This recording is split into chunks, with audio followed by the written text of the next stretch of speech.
Hello बच्चों, स्वागत है आपका चैनल पर। फिर से बच्चों, उम्मीद करता हूँ आप स्वस्थ होंगे, खुश होंगे। बच्चों, क्लास 10th की मैथ्स चैप्टर 2 पॉलिनोमियल एक्सरसाइज 2.2 को हमने पहले स्टार्ट किया हुआ है। उसी सीरीज को आगे बढ़ाते हुए बच्चों क्वेश्चन नंबर 1 का फोर्थ पार्ट अब करने जा रहे हैं।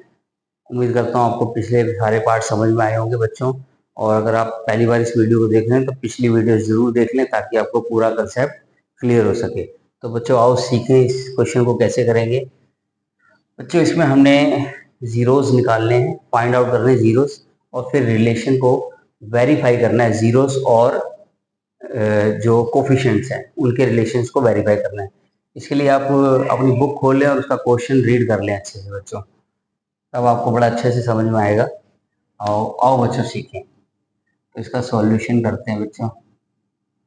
तो जैसे कि हमें दिख रहा है, स्टैंडर्ड इक्वेशन जो होती है बच्चों क्वाड्रेटिक पॉलिनोमियल्स की, वो होती है A X square B X plus C. ये स्टैंडर्ड इक्वेशन है बच्चों। और इसमें यहाँ के भी होता है, के कांस्टेंट होता है बच्चों। तो अब इसके सबसे पहले जीरोस फाइंड आउट करेंगे। जीरोस फाइंड आउट करने के लिए हमने इसको लिखा फिर से 4u स्क्वायर प्लस 8u। अब देखो यहाँ पर ए एक्स स्क्वायर मतलब ए की वैल्यू 4 होगी बच्चों, कोफिशिएंट कंपेयरिंग कर दी। और इसी तरीके से बी की वैल्यू 8 होगी। सी यहाँ पर है ही नहीं बच्चों, वो जीरो हो जाएगा। सी यहाँ पर है ही नहीं, वो जीरो हो जाएगा बच्चों। तो अगर सी होता तो हम इसके फैक्टर करने पड़ते हमें। फिलहाल अभी हमारा कॉमन से ही फैक्टर बन जाएंगे, तो हम सिर्फ कॉमन लेंगे। 4u कॉमन ले लिया। कैसे? दोनों 4 के टेबल से डिवाइड होने वाले हैं, इसलिए 4 कॉमन आ गया। दोनों में ही u है इसलिए u भी कॉमन ले लिया।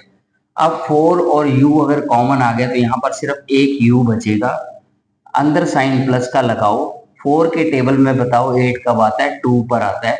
u हमने ऑलरेडी कॉमन ले लिया बच्चों। दोनों में से जो चीज होती है सेम हो वो हम बाहर निकाल लेते हैं, दैट इज कॉमन। तो u बाहर निकाल लिया।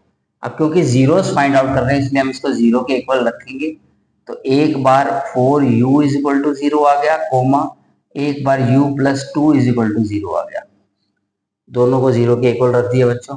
अब यहाँ से u 4 जो है अपॉन में चला जाएगा, क्योंकि ये मल्टीप्लाई है बच्चों इसलिए डिवाइड हो जाएगा। इसी तरीके से यहाँ पर प्लस का 2 उधर जाके माइनस का 2 बन जाएगा। तो ये तो बच्चों जीरो ही रहा और ये आपका हो गया -2। तो हमारे जीरोस क्या बने? पहला जीरोस बना अल्फा और दूसरा जीरोस बनेगा बीटा बच्चों। ये हमने पहले ही आपको बताया, दो जीरोस मिलते हैं हमेशा क्वाड्रेटिक पॉलिनोमियल में से, और एक को अल्फा मानेंगे दूसरे को बीटा मानेंगे। अब हम वेरिफिकेशन करेंगे बच्चों। तो वेरिफिकेशन के लिए हमने यहाँ वेरिफिकेशन लिख देना है, वेरिफिकेशन।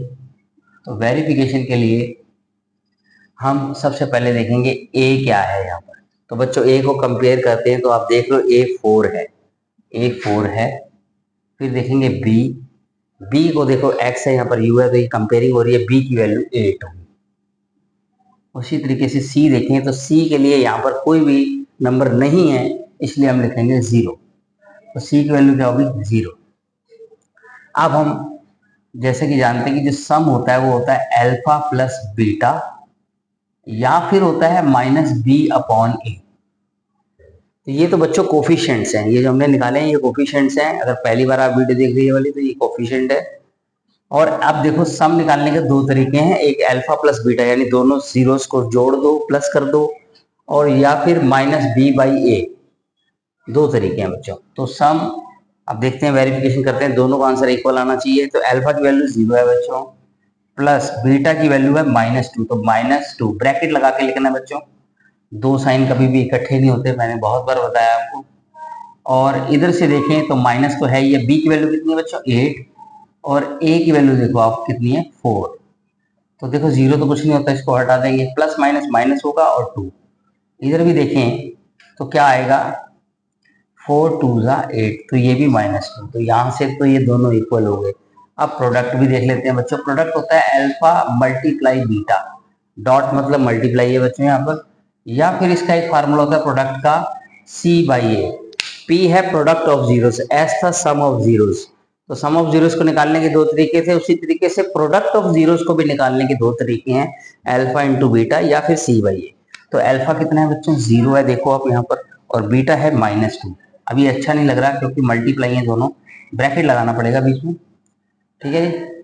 और इसी तरीके से सी की वैल्यू कितनी है, 0, और ए की वैल्यू कितनी है, 4। तो 0 से जब किसी भी नंबर को इंटू करते हैं वो 0 हो जाता है बच्चों, और इसी तरीके से 4 को जब 0 से करेंगे तो 0, तो दोनों आगे बच्चों इक्वल, इसलिए ये हो गया हेंस वेरीफाइड। वेरी इजी बच्चों, इसकी प्रैक्टिस करो 2-3 बार, कईयों को एक बार भी समझ में आ जाएगा, किसी को 2-3 बार करना पड़ेगा और आ जाएगा बच्चों। वेरी इजी, इसकी आप प्रैक्टिस करो। उम्मीद करता हूँ आपको समझ आया होगा। समझ आता है तो बच्चों चैनल को सब्सक्राइब जरूर करो और अपने दोस्तों को भी बताओ। थैंक यू वेरी मच बच्चों। इसी तरीके से 5th पार्ट बच्चों, इसी का क्वेश्चन 1 नंबर का 5th पार्ट हम करने जा रहे हैं बच्चों। वही जीरोस निकालने हैं और रिलेशन को वेरीफाई करना है बच्चों। तो इसके जीरोस निकालने के लिए हम इसको 0 के इक्वल रखेंगे, और स्टैंडर्ड इक्वेशन आपको पता है बच्चों, ax² होती है bx + c, और यहाँ k होगा बच्चों। ये स्टैंडर्ड क्वाड्रेटिक पॉलिनोमियल इक्वेशन है बच्चों। तो अब हम यहाँ देखें तो दो ही, मतलब कहने का ये है कि स्क्वायर वाला, x² वाला कोफिशिएंट यहाँ पर कंपेयर हो जाएगा, x वाला कोफिशिएंट यानी ओनली t वाला यहाँ पर नहीं है, t² यानी x² से कंपैरिजन हो जाता है, और यहाँ पर x दैट इज t वाला यहाँ पर कोई भी पॉइंट नहीं है, c वाला -15 माना जाएगा। तो यहाँ लिख लेते हैं बच्चों, वेरिफिकेशन में काम आता है। तो a की अगर कोफिशिएंट कंपेयर करें तो यहाँ नंबर नहीं लिखा हो तो ये 1 ही माना जाएगा, क्योंकि t² तो है ना कम से कम। और b के लिए यहाँ पर देखो कुछ नहीं है, क्योंकि x वाला होना चाहिए और यहाँ t है, मतलब t नहीं है, तो x है यहाँ पर t नहीं है, तो b की वैल्यू क्या बनेगी, 0। उसी तरीके से c की वैल्यू बच्चों -15 बनेगी, माइनस साइन जरूर कंसीडर करना है अगर लगा हुआ है, c की वैल्यू -15 आ गई। तो इस तरीके से बच्चों हम इसको आगे करते हैं। तो यहाँ हम देखें तो कुछ खास है नहीं, कॉमन भी नहीं आ रहा कुछ, तो क्या करेंगे, इस -15 को उधर ले जाएंगे, प्लस का 15 हो जाएगा। अब स्क्वायर आपको पता है रूट बन जाता है, और जब रूट आता है तो प्लस माइनस जरूर लगता है बच्चों, ये याद रखना। 15 से कुछ भी बाहर नहीं आने वाला स्क्वायर रूट से, क्योंकि परफेक्ट स्क्वायर है नहीं ये, ठीक है। और वैसे भी कुछ बाहर नहीं आएगा। 15 क्या होता है, 3 × 5, यानी 3 और 5 एक एक सिंगल नंबर है, स्क्वायर रूट से बाहर आने के लिए डबल डबल नंबर होने चाहिए, जो कि नहीं है। तो हमारा अल्फा बना प्लस का 15 बच्चों, और बीटा बना माइनस का √15। तो अल्फा है √15 और बीटा है -15, ये दो जीरोस बने। अब देखते हैं, वेरिफिकेशन करते हैं बच्चों इसकी। सबसे पहले सम निकालेंगे। सम निकालने के लिए अल्फा प्लस बीटा फार्मूला होता है, या फिर -b/a। पीछे क्वेश्चन में भी आपको बताया, सारे क्वेश्चन में एक ही जैसा स्टाइल लग रहा है बच्चों। अल्फा की वैल्यू कितनी है, √15, प्लस तो लगाना ही है, यहाँ पर लिखा है। बीटा की वैल्यू है -√15। अब देखो ये किसी भी एंगल से सही नहीं लग रहा, इसलिए इसको ब्रैकेट लगाओ। माइनस लिखना ही लिखना है, क्योंकि लिखा हुआ है यहाँ पर b की वैल्यू 0 है और a की वैल्यू 1 है। अब देखो यहाँ पर आप बच्चों, ये √15 है, प्लस माइनस क्या हो जाने वाला है, माइनस। और यहाँ पर क्या है, 1 से किसी भी नंबर को 0 से करोगे तो 0 ही आना है बच्चों, प्लस माइनस 0 के साथ लगता नहीं है। और यहाँ पे भी आप देखो तो कट गए दोनों, 0 ही आ गया, तो दोनों इक्वल हो गए, ठीक है। एक प्लस का था, एक माइनस का, कट गया बच्चों। इसी तरीके से प्रोडक्ट निकालेंगे तो प्रोडक्ट होगा अल्फा इंटू बीटा या फिर c/a। तो अल्फा कितना है बच्चों, √15 है, डॉट, अब बीटा है माइनस का, इसलिए मैं माइनस लगाऊंगा और ब्रैकेट भी लगाऊंगा। c की वैल्यू क्या है, -15, और a की वैल्यू क्या है, 1।